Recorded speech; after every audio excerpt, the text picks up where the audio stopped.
It's funny because, everyone that pictures a COO, you think of a nerdy guy with a pocket protector in the back room somewhere.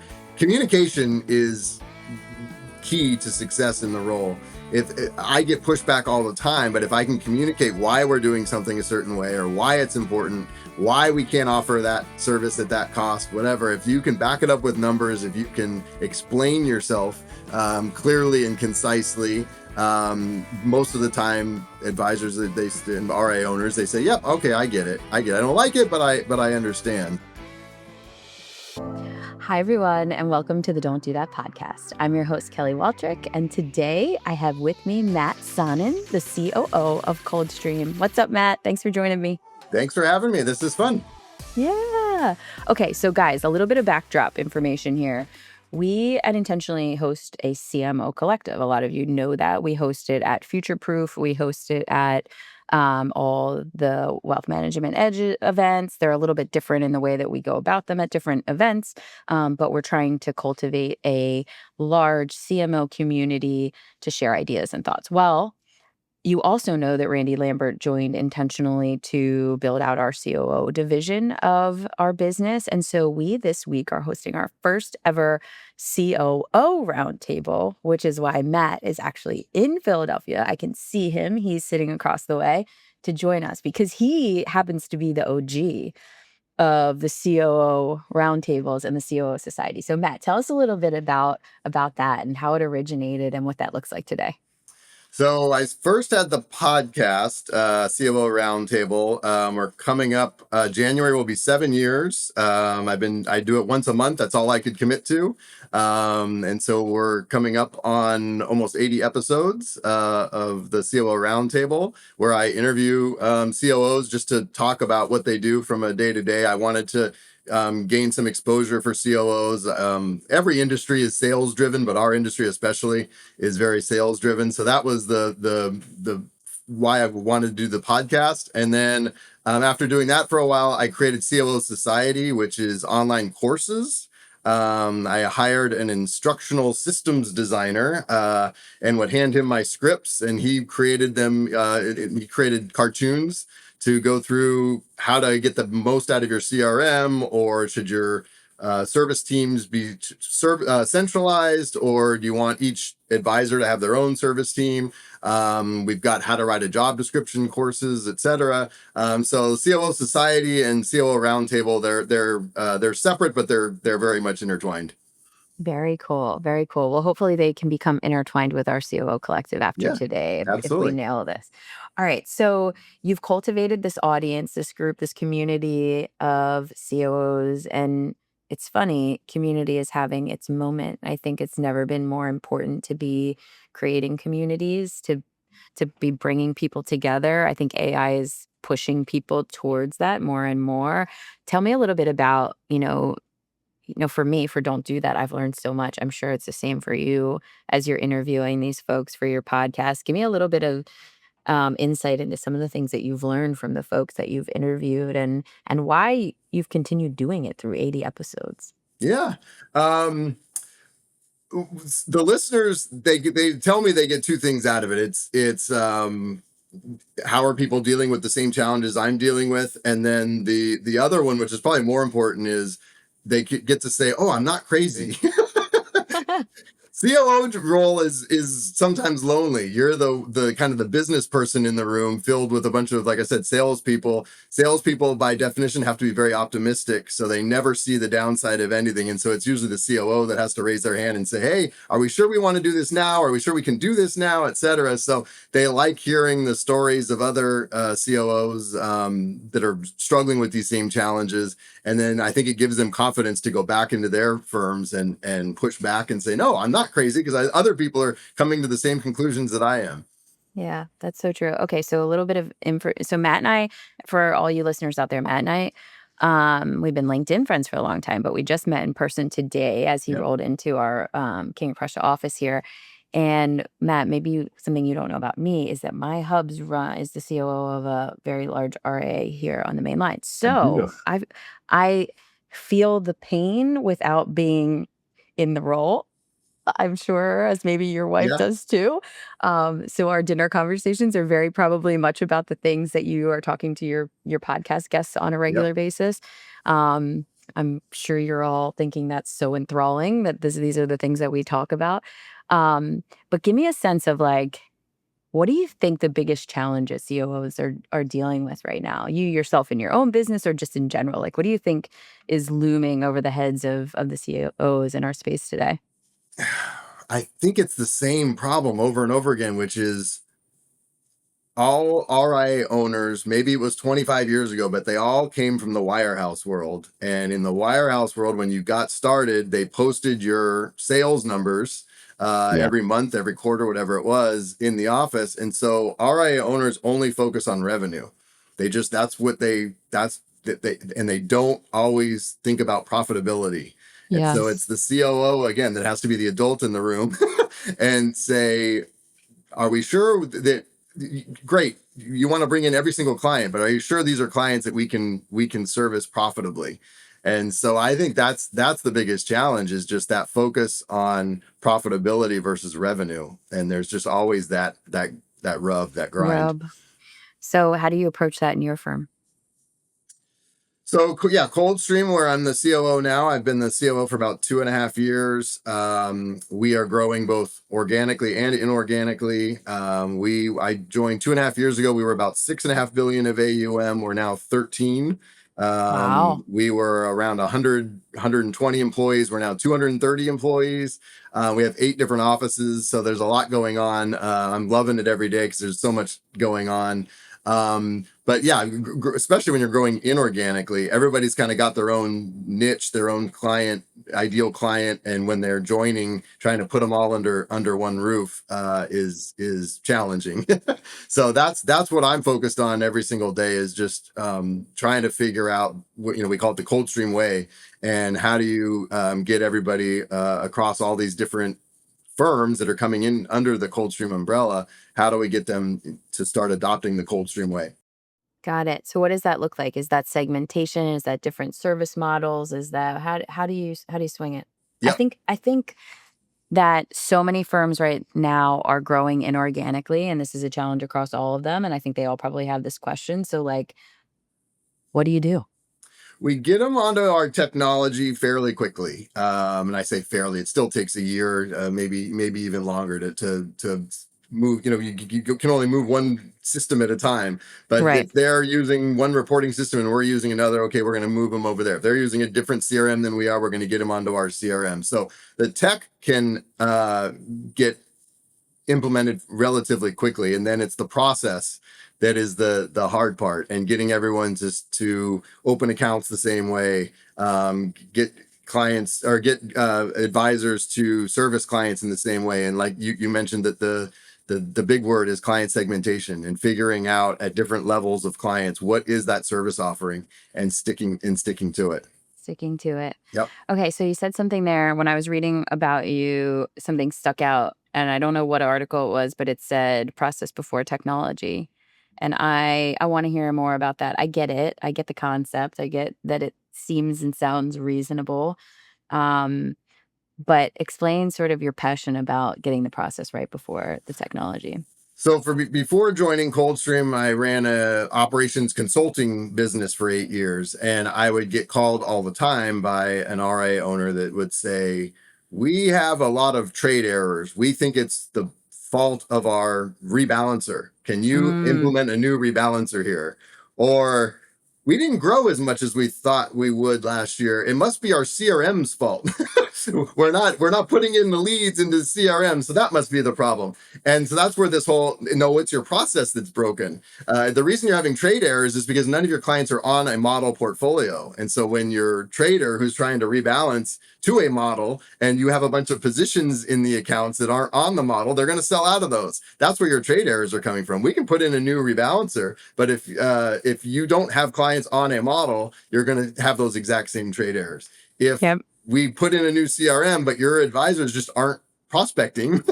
It's not going to change. If the process is broken, the new technology is not going to solve it. So I tried to save people money and say, no, we don't need to go find new technology. Let's just focus on your process and get the technology that you're using. That one works fine if we just get your process right.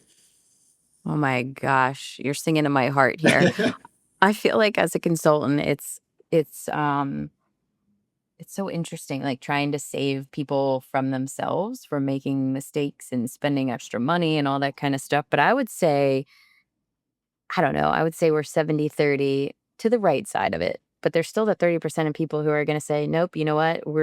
I can't even sell this internally anymore. It has to be a fresh start to get everybody on board. And so we do on the marketing side at least see a decent amount of that. Like we have to start fresh because this is the vibe of the internal team. And I'm like, okay, well, if you start fresh, I still want you to use that technology. So do we name it something different? I don't know. Yeah. I don't know how this works, but it's interesting. I feel like sitting in the consultant seat for the first time over the last couple of years, trying to step in and save people from. Again, the process versus technology. So they've heard from their friends, those RIA owners that are calling and saying, I need new technology. They've heard from their other RIA owner friends, well, they implemented a new CRM and it works great, or they implemented a new trading tool and it works great. Fine, but the reality is exactly what you're getting to is they just ripped everything out, and when they put in the new technology, they put in good process as well. And Right. so, yes, you're right. Exactly. That's sort of the nuclear option. If that is going to be the way to just get people into the mindset of process, is just let's just rip this out, put a new one in, and then implement good processes around it as part of the tech implementation. That will work for sure. But it really wasn't necessarily that Right. Par is better than Tamarack is better than Black Diamond, Right. whatever. When you implemented the new one, you put in good process around it. Yes, for sure. Yep. Okay, so I am always curious how COOs of organizations that are acquiring businesses think about building their tech stack. So, are you of the mindset that you're giving folks any kind of choice, or is it here is the tech stack and you come on to all of the tools that we have internally? And how does that play out in terms of the conversations you have with firms?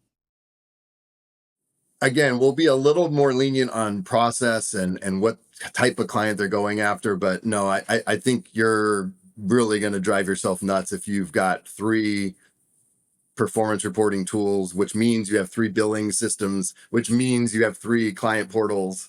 The only system that I just can't narrow down to one is financial planning. Planning. I It, figured you were going to say that. yep. Yep. It's almost a religious conversation. I was on that system before and I went to this one and it's better and I refuse to. So that one, we do have multiple planning tools, but everything else, we've got one CRM, we have one performance reporting tool, one portal for clients. And then we will allow some flexibility around process, but I think you're asking for a lot of trouble if you're going to allow Yeah. as teams join you, if you're going to allow them to keep their tech as Their well. tech. Yeah, no, that makes a lot of sense. It's so funny that you say that financial planning is a religion. I was a CMO of eMoney for Right. many years, and I felt that. Like, I felt like people, it was like, I'm not going to say the word cult because it's Yeah. not that, but it's like just a pure love for all things financial planning and the technology along with it, which Yep. is awesome. It was an awesome seat to be in because you want brand ambassadors, you want people who love the technology, but it was like nothing I've ever seen for sure. Yeah. Yeah. Absolutely. And okay, so you are acquiring businesses, moving people to your tech stacks, implementing strong processes. What are the biggest you know, holes that you have to look out for? Like what do you brace yourself for every time you bring on a new firm? Just change management in general, right? It doesn't matter you never know what the exact sticking point is going to be. Yeah. Thank God I haven't had to deal with this at Coldstream, but in my consulting days, I did do a lot of, hey, we just acquired someone. Can you help us? Can you come in here as a consultant and help us integrate the businesses? I had one advisor. So he was at XYZ Advisors. He sold to ABC Advisors. And for some reason, he thought he was going to keep his at xyzadvisors.com email address, and threw a conniption fit that no one told me my email address was going to change. And it's that the business doesn't exist anymore. You sold the business, like you filed your ADVW, like it's not around anymore. So why wouldn't you have thought you were taking on? But you never know what the sticking point is going to be. I'm not going to change my financial planning tool. I'm not, or process, or if there's always something in there. So that there's going to be a sticking point. You try to uncover that in the early days of knowing what the sticking point is going to be, but Yeah. it's different for each team, each firm that joins, what that hang up is going to be. That's such an interesting point, because I realized as we were going on our acquisition spree at Orion that founders don't truly understand the process until you go through it. Yeah. We saw, and it's sometimes hard to go through gracefully. I look back now and I think about each of the acquisitions we did and watching each of the founders sort of process that they've sold their business, and what does that mean, and how does that affect all their people, and how does that change the way they were operating. And I feel like I got a front row seat to a master class in that, just through those couple of years where we did a lot of them. Because it is hard. It's a hard thing. And it's hard to watch a founder make the realizations of all the changes that are happening, because you feel for them. They built something great. And I just think it's like one of those things like giving birth, where like you don't know exactly what you're in for until the paper is signed. Yeah. So you have to keep reminding yourself, if you are at a firm that has acquired several and you've been through several, you have to always remind yourself, this is the first time and probably the only time this advisor is going to go through this. Yes. And it is so emotional for them. It is so emotional. I don't know that this industry doesn't really talk about that much. I think we talk about the change that happens. We talk a lot about the technology changes, but yeah, it is emotional, and it's wild. I have a friend who sold their business, and me and my husband went and sat. I had gone through this, watched Orion do a lot of acquisitions, and I went out to dinner with this person who was about to sell his business, and we just said like, "Have you thought about this? Have you thought about this?" And he was just so confident, so excited, and then after the fact, so full of regret. So it's just one of those things. I don't know. You have to truly be prepared, I think, Yes. emotionally to go through it. Yep. Absolutely. All right, Matt. So that the premise of this podcast is that we learn better from our mistakes than our wins. And so what are we not doing today? So now I've learned. So for your other guests, I should have told you what it was, because you've almost hit it a couple times and I kept trying to steer the conversation away. That's hilarious. I love it. But what we are not doing today is we are no longer going to misconstrue our fiduciary duty to our clients. So the fiduciary duty says it's all about conflicts of interest. Put your client's interest ahead of your own. Eliminate conflicts of interest where you can. Reduce conflicts of interest if you can't eliminate them. And if you can't eliminate them, you have to disclose them to your clients so that they can make informed decisions. That's what it says. But over time, advisors have misconstrued this, and they think what it says is, if you can offer a service to a client, you are obligated to offer that service to every one of your clients, regardless of what they're paying you. So it's all about client segmentation. Yes. They think that, well, if I can, for a $20 million client, if I can do complicated tax planning, if I can do complicated estate planning, if I can give the $20 million client a customized investment portfolio, which then is going to lead to customized performance reporting as well. If I can do all of that, when I have a $1 million client who I've probably cut their fee, they're probably not even paying me what my stated minimum is. I have an obligation, because I know how to do all of these really complicated things. I have an obligation to also offer that same service to my smaller clients that are not paying me enough to cover my cost to serve that client. And they drive their margins into the ground. They drive their people into the ground. They get frustrated and say, why aren't we growing? I don't understand. I have another $20 million client and you people are telling me we don't have any capacity. It's because you gummed up the system with smaller clients that aren't covering your cost to serve them. Okay, so how do you think we got here? I think we got here they mean well. I mean, it's again, you feel bad if a client has a need. You just want to give them everything you have to offer, so that they're coming at it from an altruistic perspective. but you've got to put your business hat on sometimes and realize that my cost to serve is, I just can't, for what this client is paying me. So Fidelity put out great research about a year or two ago, and I quote it all the time. They have a national average that costs $9,222 to serve a household. So that could be a bunch of accounts, but a household on Right. average costs you $9,222. So a lot of Wow. RAs don't know how to calculate exactly how much time they're spending on every single client across everybody. So I've just tried to tell people, just go with that one. Round it up to 10,000 if you want. If a client is paying you less than $10,000, you should assume they are unprofitable or you just need to serve them, put them on a model portfolio, you rebalance it occasionally, you give them the, 2 to 4 meetings a year by Zoom, whatever it is.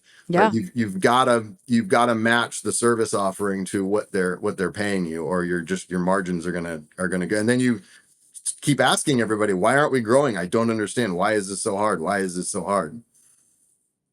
Okay. So I'm just going to sympathize for a second as a business owner, because you want your clients to win and you want your clients to stay with you. And sometimes those two things only happen if you give them the services they need versus the services that they're paying for. So I get that. I totally get that. I feel like we do that a lot. Um, so give me a sense of like the businesses that you've brought in to Coldstream, or like, is this every RIA has this trouble, or what is it? What's the landscape look like? Yeah. What I hear a lot is, well, yes, they're too small now, but I think they're going to be big someday. But if I don't give them all the services today, when they do get big, they're going to leave because they think we don't have those services to offer. I hear it and I Yes. get it. And like you said, I sympathize with it. You just have to be honest with them and let them know that, yes, we do have these services and we are providing these services for a number of clients. However you want to word it, and you got to word it in a nice way, but you haven't graduated to that level yet, or however, whatever wording you want to put around it. But you need to let them know that at this price point we offer these services. You're at Right. this price point right now, and this is the services that we can offer you at that price point. If you want to raise your fee, if you want to give us more assets, whatever it is, we can afford to offer those services to you. But Mm, I mean, think of all the car dealerships, right? You've got a whole line of cars at different price points, and someone can't come in and say, I've got money for a Camry, but I want a Rolls Royce. true. When you put it like that, it seems quite ridiculous.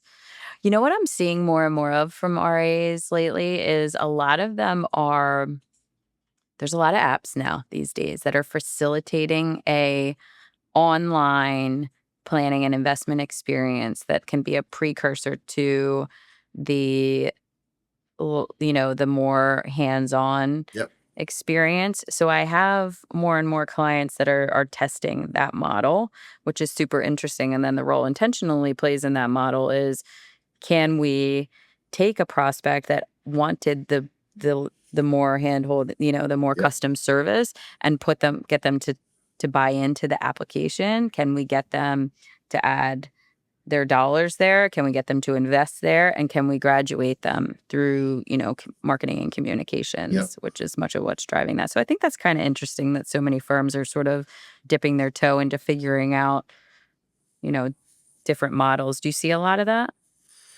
Yeah, and again, everybody sort of uses different language on how they're expressing it to clients. But yeah, I think you do need to show them a menu of all the different things that you have to offer. But then there should be some sort of price tag associated with that. Whether you're saying that's under an AUM, or it should be under revenue, or Right. the fees that they're paying. But if a lot of firms just say, oh, if you give us 20 million, we can do this. If you give us 10 million, we can do that. If you give us 5 million, we can do that. Another problem where they run into, though, is they discount their fees so much that even though that it's a $5 million portfolio, they're actually paying you as if they're only a $2 million portfolio, or whatever it may be. So that's another place where RA owners, they look at the end of the year and they go, I don't understand how we don't have any money. How is there no earnings? How is there no cash flow to the business when we brought in all these new clients? Well, you discounted your fees drastically to win the business. You have to be aware of your cost to serve. each of your households. I'm smiling about this because this is a conversation I just had with my husband about his firm, because they're not battling. They're discussing what their Yeah. minimum size is, and he says exactly what, from the voice of the COO. He says it's the fee. As long as it is, if the fee is this, it doesn't matter what the size is. So he and I literally just had this conversation, and actually we talked to a lot of firms about that, because when we do digital marketing, a lot of firms will come to us and say, hey, it's a $2 million minimum, it's a $5 million minimum, it's a $10 million minimum. Can you help me target clients? And then we'll find out down the road that it's actually the fee that they're going after, and that's very reliant on what they end up charging them. So I can't impact that, Yeah. you know, through digital marketing. So it's some interesting things that we try to figure out. But you're right. I feel like you and my husband are going to have a great time chatting today when he comes in for the roundtable, because a lot of the things that Awesome. you're saying are very much along the lines of our dinner conversations. Yeah. Um, okay, so what we are not doing today from our friend Matt here is We are not misconstruing our fiduciary duty to our clients, or we're not getting confused about what our obligation is to our client. obligations are. We are not getting confused about what our obligations are to our clients. Oh my gosh. Do you think it's sometimes just not clearly? I feel like all these rules and regulations are so unclear.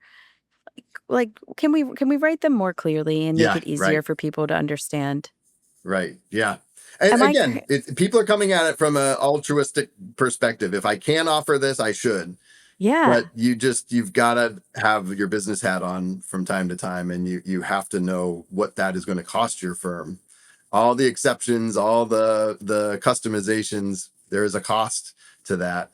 In Yeah. people time, in people cost, in technology cost, and you have to be aware of what the client is paying you versus what services you're offering.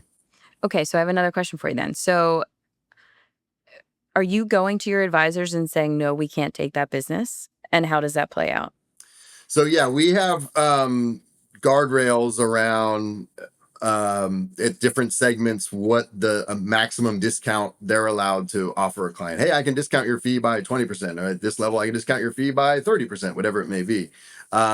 If they want to go outside of those guardrails, they have to talk to me and our director of client engagement as well, and give us the business pitch of why you're going outside of those guardrails, and we'll kind of try to coach them on, well, have they actually asked for the discount, or like, is this a competitive situation, or why don't you Right. start with a fee here and see what they say first, or I'll say, what services are they asking for, and you can tell them, if you need the fee here, can I can do the fee, but I got to do less services, or we can do all of those services, but I can't give you the max discount on the fee. So you have to have that pull and push and pull with the prospect.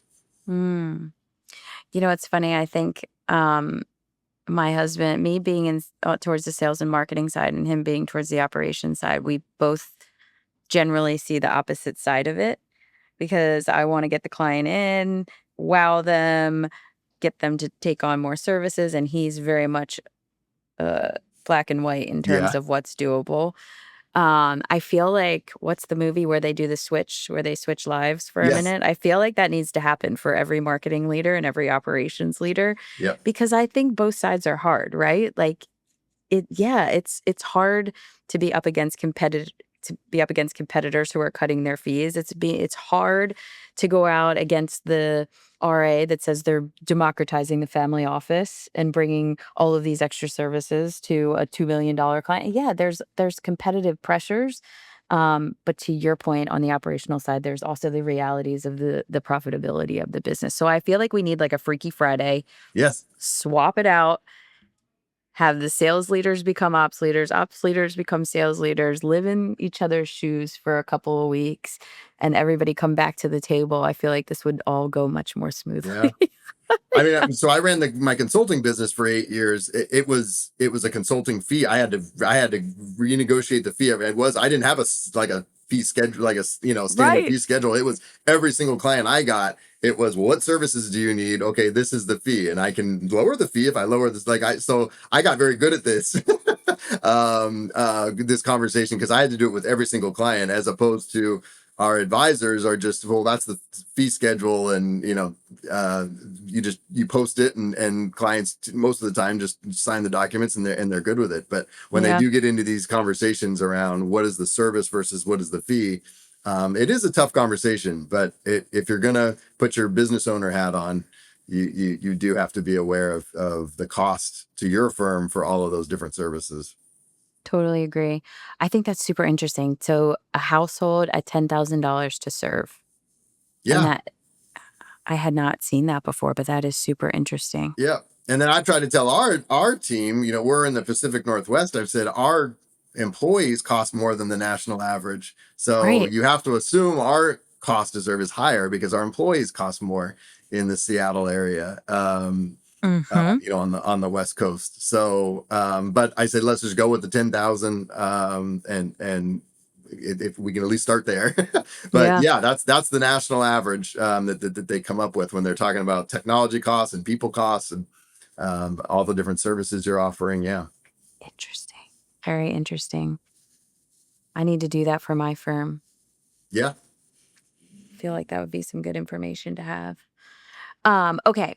So, what is your advice for COOs sitting in your seat that need to navigate these challenges and need to help their advisors understand what they are sup- supposed to be delivering at what cost? Like, what is the starting point? What is the framework?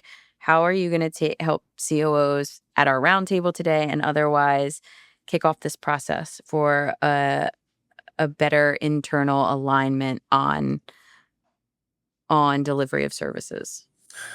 It's Loaded funny. question, I know. Yeah, no, it's funny because everyone that pictures a COO, you think of a nerdy guy with a pocket protector in the back room somewhere. Communication is key to success in the role. If I get pushback all the time, but if I can communicate why we're doing something a certain way, or why it's important, why we can't offer that service at that cost, whatever, if you can back it up with numbers, if you can explain yourself clearly and concisely, most of the time advisors and RA owners, they say, yep, okay, I get it, I don't like it, but I understand. So the key for CLOs is continue to work on your communication skills. Good old chat GPT helps with that. Thank Write anything God. down and throw it in there, see what it comes up with. But Yep. I've found that most of the time, if you can do a good job explaining why, people are usually okay with it. They'll come at you guns a-blazing and say this is unacceptable, but if you can do a good job explaining why something is the way it is, why your firm does it the way it does, you're usually in it can come to a pretty quick agreement. It's awesome. Okay. And I just thought of one more question. Sorry, I was going to end, but what happens to all the clients that you can't take? So I think about this all the time because we do digital marketing for firms in our space, and there's always a minimum, right? There's always a threshold. So do we have hordes of investors essentially showing interest to advisors all across the industry that are just floating around because they don't hit a minimum? Like if you said no, we can't take that business, where does that person go? What happens next? I want to say they're just do-it-yourselfers, right? And they just open a retail account somewhere, and they're doing it themselves. I'm sure they shop around. My father is a good example, an 85-year-old engineer. He's the worst client any RIA could imagine. Yeah. He has shopped and shopped and shopped. He is never happy. He doesn't understand why, he doesn't understand diversification, and that when certain parts of your portfolio are going up, he just thinks, if I'm paying you, Mr. or It Mrs. should all Advisor, go up. it should all go up at all times, and that's what I'm paying you for. And so he is not a good client, and so he is always shopping, saying, I want this, I want that, and he's a do-it-yourselfer. Do-it-yourselfers. Yeah, I have this like moral that keeps me up at night because I think to myself, like, are we driving lots of leads to firms who are never responding to people because they don't hit minimums? And ultimately, what should I do with that? So maybe that's a conversation that we'll take offline. Yeah. Yeah. All right, Matt, this has been great. I'm so glad that you were able to jump on the pod. I love your Don't Do That. I love that you surprised me with it. And I love that you're here in Philly with us today for the COO Roundtable. So thank you for all of it. Thank you. This is great. Really appreciate it. Thanks so much. Bye. Thanks so much for tuning in. If you enjoyed today's show, subscribe to be notified when new episodes become available. And please consider giving us a 5-star review on Apple or Spotify. This podcast is sponsored by Intentionally, a financial services growth engine design consultancy and agency. If you want to learn more, please email me at kelly@growintentionally.com. Thank you again for listening, and check back to hear what we're not doing next. The information covered and posted represents the views and opinions of the guest and does not necessarily represent the views or opinions of Kelly Waltrich. The content has been made available for informational and educational purposes only.